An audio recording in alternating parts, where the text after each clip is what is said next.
Hi everyone, welcome to this reading. I have my crystal ball off to the side, so I will be scrying throughout this message. If you're new to my channel, my readings are a little different, and if you're turning, welcome back. You know how we do. If it doesn't resonate with you, if you're forcing the story to fit, arguing with it in any way, just leave it behind for the people who it's meant for. So channel members, keep an eye out for the next few days. There's going to be a community post, and in this post I'm going to talk about some of the series that are coming up for the month of January. So if you are interested in the channel memberships, that link is in the description box below. Okay, so what we're going to be doing today is we're going to read through all the Major Arcana cards, and I'm just looking to make sure I got them all. And I did this over on the channel membership side once, and a lot of people really enjoyed the reading, so I'm going to do that over here. It tends to be a little bit more practical advice when I get that, so we'll see what comes out. Okay, I'm not going to tune in for this one because we're doing it this way. Okay.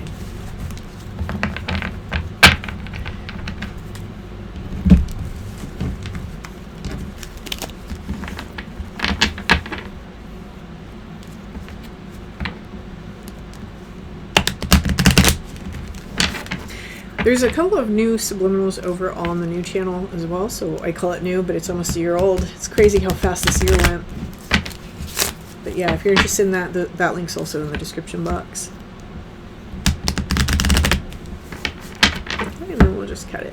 We'll just cut it. Yeah, that feels right. Okay, ready? Ready? Let's see.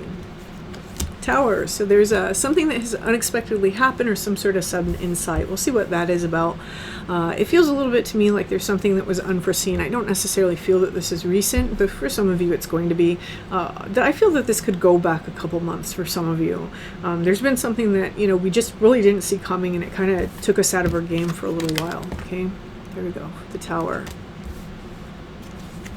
Now, the energy that I do see somebody in, and I don't know that this is an energy that you realize that you're in, is the Empress. This is actually a Tower moment that needed to happen so that somebody could really blossom, right? And it feels a little bit like things are growing inside of our life. And some of you, you're not going to be like at a place where you can see this just yet. Just know that this is the energy that's taking place. This is interesting, right? So the Tower inside of tarot, when you get really deep into the actual occult meaning of the Tower, this is a process of alchemy, and it's related to a story inside of alchemy about the drowned king, that the king must die and be drowned in order to be resurrected. And this is really about the Philosopher's Stone. It's about a process in creating the Philosopher's Stone. And what's happening in it is it seems like the king dies, but really it's his transformation. And that's really what the Empress is speaking to me about. There's actually a transformation energy that's taking place that is allowing your life to grow in some way. It's an expansion of some kind. For many of you, it's going to be within the heart space. For some of you, it's going to be in the way that you nurture for and care about yourself. Okay, it's forcing you to care about yourself, whatever this Tower moment was. Here we have the Fool card, and this is a new beginning. This is where you essentially start living your life in a new way. Some of you are going to be at this place already. I actually feel a lot of you are, but some of you aren't yet, especially if this Tower is recent. So just know that this is what you have to look forward to. When we come into this Fool energy, we're really coming into that sort of like innocence and potential, and you know, things can become what you want them to be. You can create things. So this is in like spirit going with you. So this is just kind of an interesting thing. It's where the volatile becomes domesticated. It's where the volatile becomes calm, right? So this volatile energy that we experience with this Tower energy, by the time we reach this Fool energy, it's calmed down a little bit. It's really integrated something. So this is what's happening right now for someone, and you may be able to recognize that, especially if this Tower was a few months ago. You'll be like, oh yeah, I really integrated some lessons. I'm really doing some things for myself. You know, I understand that this had to happen in order to get me to do this or be this way or think this way. Some of you, if this is recent, you're not going to see that yet again. So this reading is just going to kind of be a foreshadowing of the journey that you're on. One of the reasons why I'm saying that about this dog, everyone says that that dog is supposed to be spirit or something, and it's not. It's because in the Major Arcana and the Rider Waite deck, the way that Arthur Edward Waite placed the Fool is he placed it after the Moon and Star card, and or I'm sorry, after the Sun card, and it really represented the dog and the wolf, which originally it was a white wolf. And it's the merging of the dog and the wolf. That's why you have a white dog instead of just the white wolf or the red dog. And it's a whole process in alchemy that the moon card kind of kicks off, where it's this integration of two things, the volatile and the fixed. So if you're interested in stuff like that, we cover that inside the Major Arcana series. Those videos will be up for quite a while inside the channel memberships. So let's see. So somebody here, you've integrated this information. It looks like you're doing rather well. You know, even if the situation hasn't rectified itself, you're doing well. So you seem to be going along on this journey, and there's something here that you can expect where things are about to transform. When we have the Wheel of Fortune, this is where maybe we were in a period of like bad luck, and this is where things start to turn around. Or maybe you were in a period of good luck, and you might be finding that things are becoming a little bit more difficult right now, especially if I'm going to say that that's the case if you have this Tower moment happening rather recently. And just know that that's part of the process, right? This is how it goes. We have our good times, we have our bad times. And how you show up to those times is what determines the outcome. It determines everything. Here with the Wheel of Fortune, this is a card really representing the goddess Hathor. And, you know, the letters around the Wheel of Fortune, they're said to create this statement that each of the letters comes from a different ancient language, or I mean each of the words come from a different language, and if you put them together in this sort of like pigeon like piecing together, what it basically says is that the Wheel of Fortune is the law of Hathor. And in this context, Hathor is kind of seen as natural order. So there's something here that's happening within your life, starting off with this Tower card, that is part of the natural way of things. It's the natural order. And again, this is why I said trust that process. So you seem to be inside this phase, for whoever this message is for, you're inside this phase that was always set up, right? It's something that was kind of destined along your path. And this is one of the things that maybe your soul signed up for, if you're somebody that believes in that. Maybe your soul signed up for this particular experience. Maybe it's just an experience that you were meant to have this time, right? And that's because there's certain things that we're supposed to learn from it, which I do feel that many of you have already learned, because we do see that integration card with that white dog. Here we have the Lovers, and this is a choice. But more than that, the Lovers is about the raw matter. It's who we are at our basest level before we refine ourselves. So there's something about getting back to the core of that, and there's something important with it. It seems to be getting information from that part of ourselves. Some of you, you've had an experience where you've really gotten to stand aside and see who you actually are. It's like it's there to show you who you are, what you're made of, and how you're going to respond to things. And you know, notice that that wheel says tarot and Torah and a Tor, and she's holding the tarot scroll, or I'm sorry, Torah scroll inside of her lap. So this is about having the law, like the high priestess keeps the law. There's this energy going on between these three cards where someone here, you're stepping into a place of power that maybe you've never had before, right? You've never had this type of personal power, personal sovereignty before. And you can probably go back and recognize that this Tower moment was necessary for that. Maybe you're showing up in your life in a different way. Maybe you're showing up to the world in a different way. Maybe you're showing up for yourself in a different way. And because we saw certain things inside of our nature, right? Maybe it's we drop the ball in these moments, or maybe it's that we react to these particular things, or that we don't react when we should. There's something going on here at this base level that now we're starting to integrate the information of that, the information of who we've been, what was unconscious there, and then what's become conscious and who we want to be. We're starting to balance those things. There's a process of fire that's currently happening, so I do feel that for some of you, you're getting really motivated about something. And I want to tell you that if this is your reading, really examine the story that has taken place from that Tower moment, and really see that that motivation would probably not be there had it not been for this setting off this domino effect. And I do think that whoever this message is for, you're already in a place where you understand that these sort of negatives that happen inside your life, they always are happening for you, even if they seem like they're not, right? And that doesn't mean don't feel bad about them. That doesn't mean, you know, don't be sad about them. It's not that. Like, you want to honor your feelings. It's just, there's some wisdom here. I'll say that. And of course, like the Hermit card is what I pulled while I'm saying that. This is life has made somebody wise. with this reading. There's this hermit energy where somebody is very used to going within and figuring out how their external reality is mirroring something within themselves, more notably their relationship within themselves. And there's something there. I feel that someone, if this is your reading, I feel that you're in that space now, that this is what you're doing. We have the Death card. There's something here that has to transform.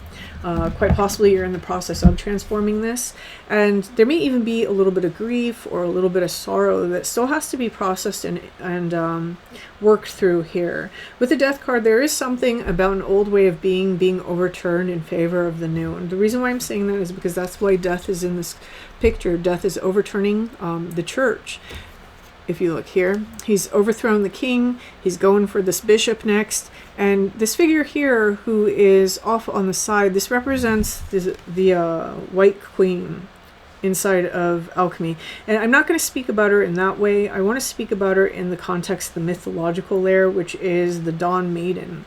And she has her face turned. She's not really afraid. People think that she's passing out, but if you notice, she's on her knees. She's not on the ground. And so when you're on your knees and you're not facing something, it's a twofold message. On one hand, it's this message of, I can't see you, right? You're not a threat. I'm vulnerable. You're not a threat. But it's also a message of, she hasn't stood up yet, right? If you look in the background, people often say that's a sun setting. It's actually the sun rising. And this is where we first see a child inside of the tarot. And the child inside the tarot is the philosopher's child.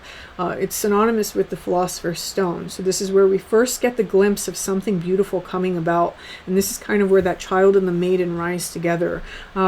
This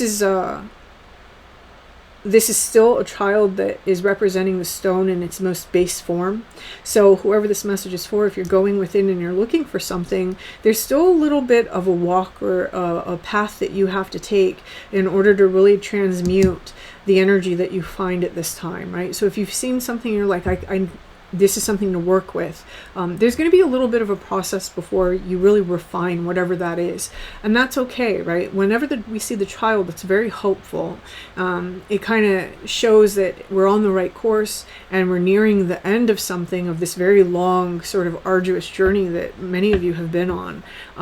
But in terms of this one specific thing, there's a little bit of refinement that still has to happen.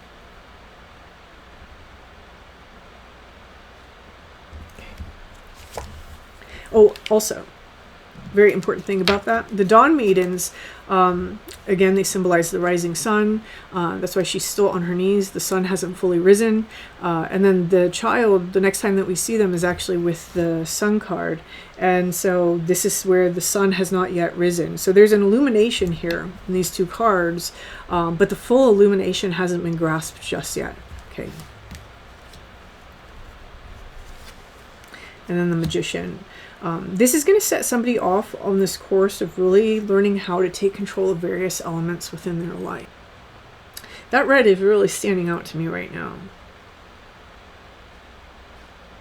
It's almost like somebody is taking their comfort zone and they're using their comfort zone as a launching point. That's wild. Okay, so for example, if your comfort zone is always staying home, maybe you're getting the bright idea that, hey, I should just work from home. I should start my own business and be my own boss. You know what I'm saying? Something like that. Someone's using their comfort zone to their advantage. The reason why I'm saying that is because the red, I'm not really seeing it here. I'm seeing it here. This is where I'm paying attention to it. And she's sitting on it. It's comfortable. It's her pillows and her cushions and her lavish lifestyle.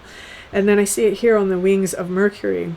And this is the energy of like some sort of idea, some sort of like transformational idea, and then we move into the Magician where we take control. So that's why I'm reading it that way. I didn't even notice it there. Okay. Here we have the Star card. And so this is liberating somebody from something. It's liberating somebody from something that has control over their life. Oh, so this Tower moment may have made you realize either the central point of some sort of cycle that you keep finding yourself in, or some sort of habit that you keep falling into. There's something here that had a little bit of control over our life, over our storyline, that we're starting to free ourselves from because we're stepping into the magician energy after completely seeing this. Again, I don't feel that whoever this message is for, that we've completely seen it. We're starting to see it, right? We may feel like, wow, I've seen a whole lot though. There's more. Oh wait, there's more. And that's a good thing, because it means that whatever you think that you're changing about your life, which your life is probably better now, it's going to be a lot more by the time you're done. It's like, it's going to be so much better by the time you're done. I like that. I like that. All right. Here we have the Hangman. There's a lot of perspective shifts that are taking place here. And once we kind of like free ourselves from this control, it's like this complete like metanoia. It's almost like the world gets turned inside out. I meant to say upside down, but I'm saying inside out. So that may be important. There may be something about that as within, as without energy that somebody starts to really grasp something about. Very interesting. For some of you, this is going to happen this month. This is a very quick, rapid progression, quite possibly because we feel like we're being held in place by the energy right now, not doing a lot, not moving a lot, not saying a lot. Hangman, right? Okay, and this is kind of where we start to have our new life. We come into this resurrection energy. Remember, it starts off with the tower, the drowned king. And the drowned king, he goes in and out of the water like liquid a couple of times, and then he rises. And this is where he really rises, and when he rises this way, he's completely transformed. So there's a major transformation that's taking place inside of somebody's life here. And this may be something that you don't see right now, but you will. Here we have the moon with the white wolf and the red dog. Right now, there may be a little bit of this process of like this emotional stuff kind of coming up, or subconscious knowledge coming up. At times it's like, oh, I see it. And at times it's like, whoa, like crying into your blanket at night. For some of you, it's going to be like that because it's a double process. That's what this card represents. And for it to fall right here, it means that even as we feel like we're emerging into this new life, there's still going to be this double process energy that happens. It's like one part of us changes massively while the other part still has to catch up a little bit. Okay. And I almost feel that some of you are going to be I almost feel like some of you are going to be closing something out so that that double process can end. Okay, and then we have the strength card. It's going to take a little bit of strength to do that, but once you liberate yourself from that completely, there's like this complete regeneration. It's like energy comes in that fills the space that was left behind by whatever this is that we wind up closing out. So some of you on the horizon, you have something that you're going to release. Okay, and that doesn't always have to be a bad thing. It doesn't always have to be hard. I do think that it's going to be something that does require some strength. Some of you, this might be a behavior. Some of you, this might be a person. It might be a place. It might be a thing. It might be something that you have inside of your lifestyle that isn't necessarily the best for you. Whatever it is, it's going to lead you towards happiness, success, and health. Okay. And here we're moving on from it with the Chariot card. This is where we're moving on, and we have a better idea of our boundaries. We have a better idea of the like signs to pay attention to. For some of you, that means red flags. And the Chariot's a really cool card because there's a lot of symbology here representing as above, so below. So again, we have that sort of energy as within, so without, as above, so below. The duality of things and how they mirror one another. But in understanding that duality, what we actually do is we unify them. Here we have the Justice card. This is bringing somebody into greater balance. I don't know why I felt this, but something might be significant with a Libra in the future. Okay, but we have this energy of the Justice card, really establishing our own discernment, our dominion over our ability to practice our own judgment, right? What do we mean by that? So this is kind of an interesting thing. There's a lot of people who, especially, I'm going to read it this way because it's following that Chariot card. There's a lot of people who it's like, oh, I don't want to ghost this person or cut them out because I just think that's wrong because people deserve better than that. But there's something to be said about being able to do that for yourself in order to protect yourself, right? These are tools inside of your toolbox to be able to protect yourself. There's something to be said about not having to let somebody constantly show you who they are because you don't want to be wrong about them. You're allowed to be wrong about people, right? Your prime directive for yourself should be to do the best you can for yourself. And whoever this message is for, I think that this is part of the storyline that you've been coming through here. If not like in bulk now, at least somewhere within the past, because with these two showing up side by side, this is definitely part of the storyline somewhere. Yeah, and then we have the devil, and this is your toxic trait, right? This is balancing some shadow material. This is balancing something that, again, had control over us. And we do that by having this boundary, by understanding how things outside of us are trying to basically show us what's true, and that we have to balance our internal knowledge with that, not pick one over the other. And then we have the Hierophant. This was somebody's soul lesson. So this Tower movement has kicked off a very long journey. I don't really feel like it's that long, to be honest. It's a few months. What's a few months in the scope of things? And it feels a little bit like this is an energy that needed to be seen, needed to be rectified, needed to be purified in some way so that someone could learn this soul lesson. It's like a cycle's trying to close out. Okay. And I don't know in what context this is. So like for some of you, this might be a cycle you've had for like 5 years. For some of you, this is going to be an underlying cycle that really gives rise to like other cycles that you wind up finding yourself in, like these repetitious patterns. And it's almost like getting to the taproot, right? Once you get to that, you kill the whole plant and the whole weed.